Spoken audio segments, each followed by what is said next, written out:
Note: the following video depicts a specific configuration of the notebook. The same removal and replacement procedures apply to all configurations of the notebook. Before you begin, remove the service cover and battery. Removal. Loosen the two P1 Phillips head screws, identified with keyboard icons, that secure the keyboard to the base enclosure. Place the notebook on its side and open the display panel.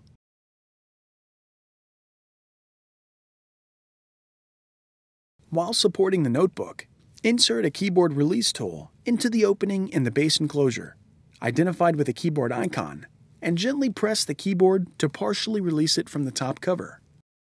Caution: take care not to damage the display panel cable while inserting a keyboard release tool. Turn the notebook right side up.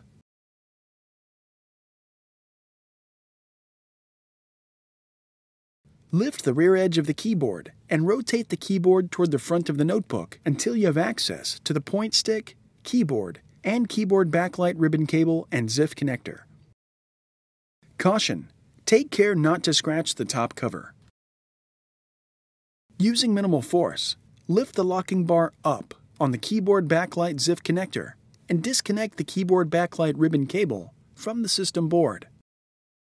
Caution: use care to prevent damaging the ZIF connector and ribbon cable. Using minimal force, lift the locking bar up on the keyboard ZIF connector and disconnect the keyboard ribbon cable from the system board.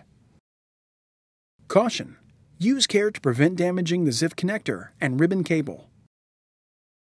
Using minimal force, lift the locking bar up on the point stick ZIF connector and disconnect the point stick ribbon cable from the system board. Caution: use care to prevent damaging the ZIF connector and ribbon cable. Remove the keyboard from the base enclosure.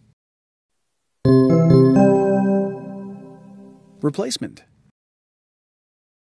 Position the keyboard on the notebook so that you have access to the point stick, keyboard, and keyboard backlight ribbon cable and ZIF connector. Caution: take care not to scratch the top cover. Insert the point stick ribbon cable into the point stick ZIF connector on the system board and press the locking bar down to lock the cable into place. Caution: use care to prevent damaging the ZIF connector and ribbon cable.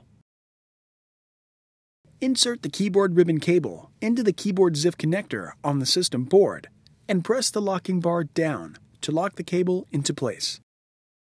Caution: use care to prevent damaging the ZIF connector and ribbon cable. Insert the keyboard backlight ribbon cable into the keyboard backlight ZIF connector on the system board and press the locking bar down to lock the cable into place. Caution: use care to prevent damaging the ZIF connector and ribbon cable. Rotate the keyboard toward the center of the notebook and insert the tabs on the front of the keyboard into the slots on the top cover. Lower the keyboard into position and press along the edges of the keyboard to secure it to the top cover. Close the display panel and turn the notebook upside down. Tighten the two P1 Phillips head screws, identified with keyboard icons, that secure the keyboard to the base enclosure.